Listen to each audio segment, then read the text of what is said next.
Hey there, it's Melody's World again. And I didn't know this is what I was going to end up talking about today, but because of the fact that I got curious yesterday about what ChatGPT, I've been told ChatGPT, says about the upcoming, perhaps, the destruction of the world and the rebirth into the new reality, the apocalypse, so to speak. And I asked about what are some of the ways that you could look at that, and I posted it on my page this morning, and I've had a few people respond in different ways, and I find it fascinating because some of what I'm hearing is that there are people who understand my meaning, and there were some that took it as I'm asking ChatGPT to define or to give me an education about the beliefs around love and God. And so then I found other people that were just adamant that there is no such thing as the Christian God, because of some of the horrendous things that are written in the Bible. And of course, we all know that the Bible was written, inspired by the Christ disciple experience, but also not only written by human beings, but interpreted by various human beings over the decades and centuries since that time. And so now we have to consider what the underlying message is. And that's what I did as a teenager, as a very young teenager, reading the Bible without any interpretation from anyone else. I came to the conclusion for myself that God is love. And I know there are people who would argue that and see it as, because some of the horrendous things that took place in the Old Testament that were not anything anybody today would want. But yet, I think, again, the Old Testament, written by human beings over centuries and reinterpreted over centuries, you have to sort of read between the lines to understand the message that Christ was trying to convey.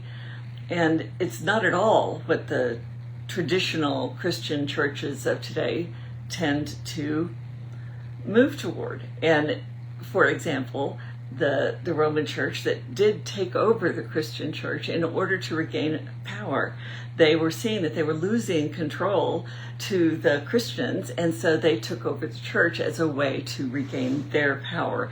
And not only that, of course, extend their reach into the multiple other countries and across the globe, and with influence that no one could have predicted at the time. So while the Roman Empire collapsed, the Roman Church did not, which is really continuation of the Roman Empire. And so the things that are said in the Roman Catholic Bibles tend to be about controlling the masses. That's really what they wanted to do. And now, that's not to say there's nothing in there worthwhile, but I'm just saying that is a lot of what you read and what you understand in the teachings of the Roman Catholic Church that have trickled their way down to other denominations of the church. Every Western denomination that has occurred is basically, birthed from the Catholic Church. So a lot of those original ideas kept getting passed down and added to and interpreted differently over the decades, over the centuries. And all of that stuff is all of man. It's not, none of that is actually what the essence of God, our God self is, from my point of view. I'm not trying to tell anybody else what to believe. I'm just expressing how I interpreted things, and how the thing that has stayed with me and kept me in the place of calling myself a Christian, even though I don't believe the nonsense that much of the Christian faiths teach. I believe the words that I understood and interpreted and still believe, which is God is love.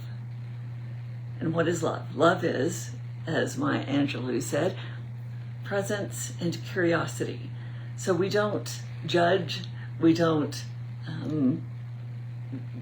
cut off people, we remain in an open state of love and acceptance of ourselves and others, and seeing that we are all, every one of us, born through the spirit of love and through the touch of God, and we all have that life force, God universal inside of us.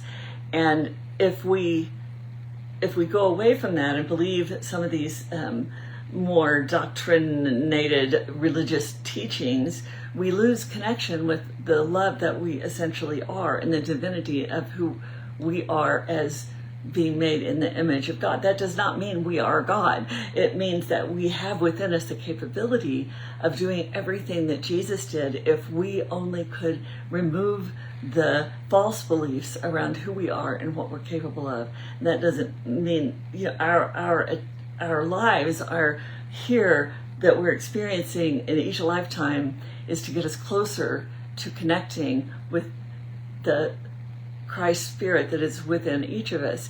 And we are thrown all of these obstacles along the way. Again, this is just my interpretation, and I'm not saying it is the way it is, but this is how I understand. This is the understanding that I have that allows me to embrace the Christianity of my youth and understanding of the development of spiritual growth that we experience as human beings with all of the challenges that get thrown at us through our lifetimes. And for me, I've been thrown more than my share, and I am grateful for it in spite of the fact that it was miserable going through. But it has brought me to this place where I understand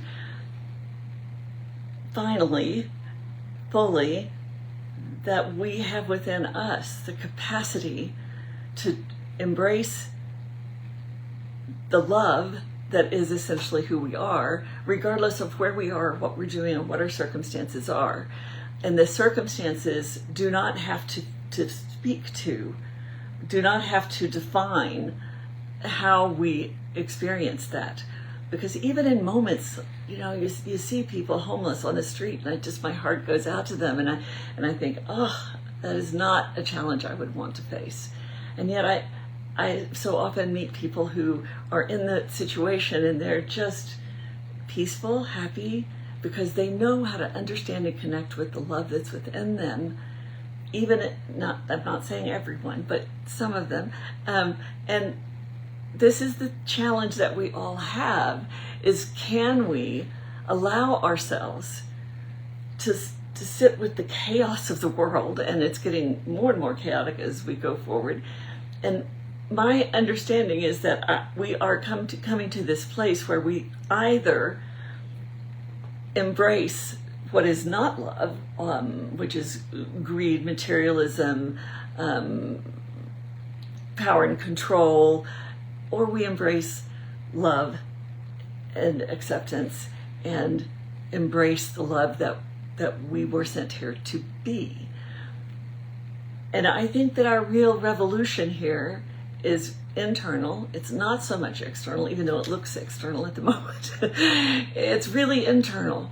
Can we allow ourselves to stay out of the fear and out of the greedy impulses of our ego, or can we embrace the truth of the whole of who we are as a self?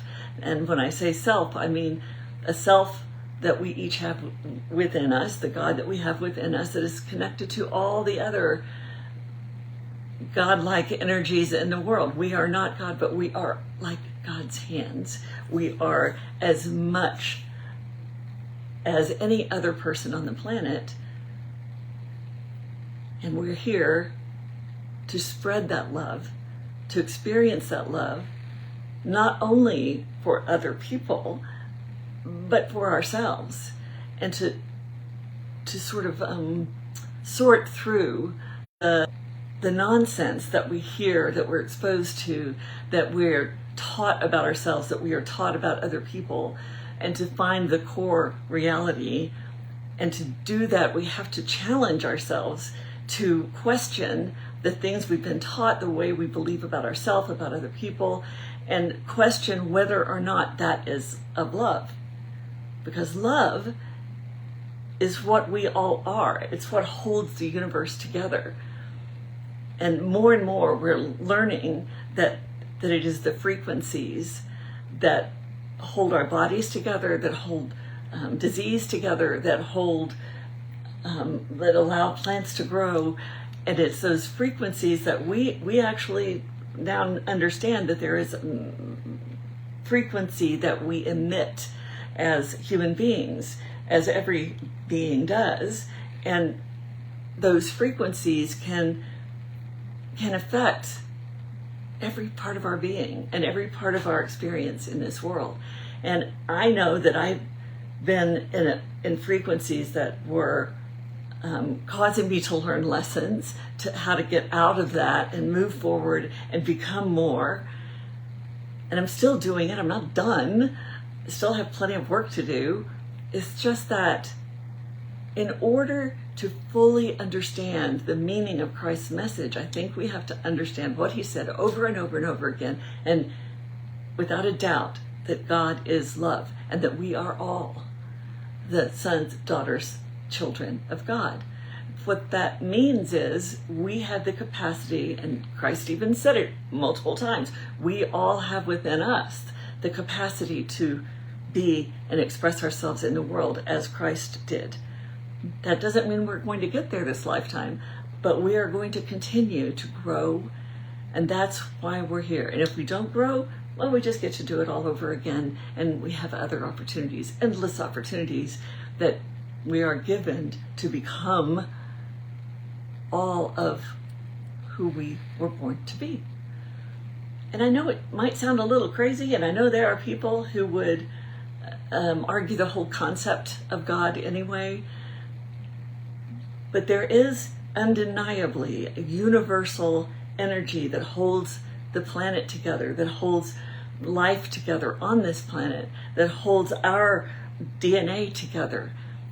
Whether you look at it as science or spirit or the universe or God, it doesn't really matter. It's the truth that we are individual human beings connected to the whole.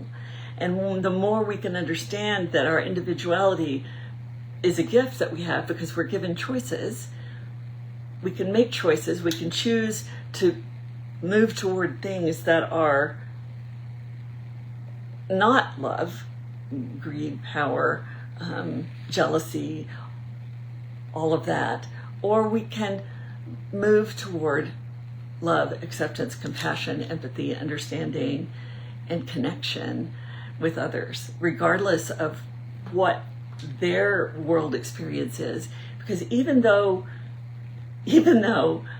I've been connected to partners that brought me into frequencies that were not necessarily in my best interest, but they were important learning opportunities for me.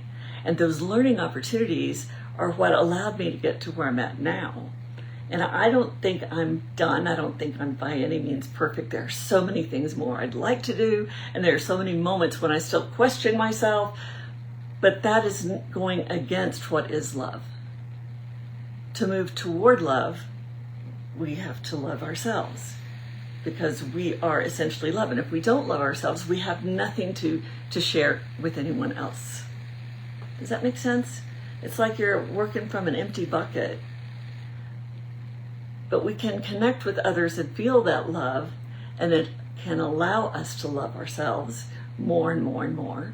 Because when we grow up in an environment where we don't feel loved, we don't feel cared for, we don't feel like our emotions, our well-being emotionally, physically matter to anyone, it can throw us into believing that we don't matter and that we're not the love, spark of love and light that we all are. And that is the challenge that we've come here to overcome. We've come here to overcome that, to recognize the lies of that duality that we don't have to live in, unless we choose to. If we choose to, that's fine.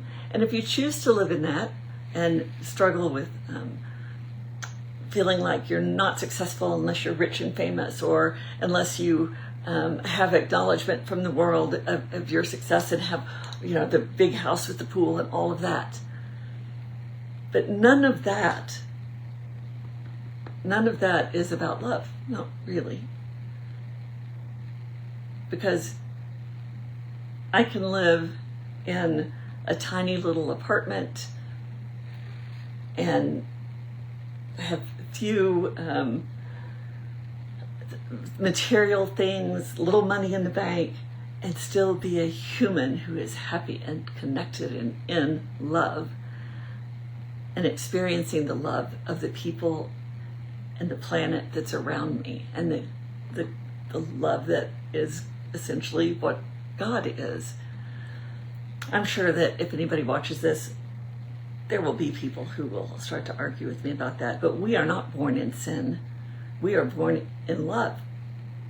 We are born of love, created from love, created from God, all of us.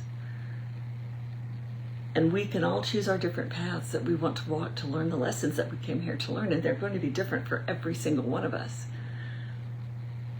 And I can't judge what another person's path is any more than I should judge my own path, which was littered with things that I'm not thrilled with, but that allowed me to grow and develop and move in toward the kind of love that keeps me motivated every day, that allows me to be here with you, that allows me to share my reality, my truth, my wisdom and my experience with the people that I encounter every day. Whether, and I am never going to ever, be dogmatic about any of it, because we all have our own experience.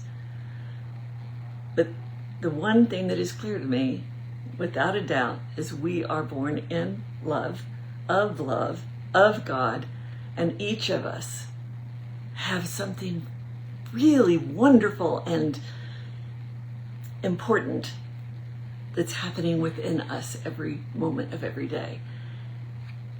Even at those times when things seem to be a disaster, when we collapse into tears or rage or whatever it is, even in those moments, there's something really wonderful and valuable happening if we can open our minds to the possibility of learning from that experience.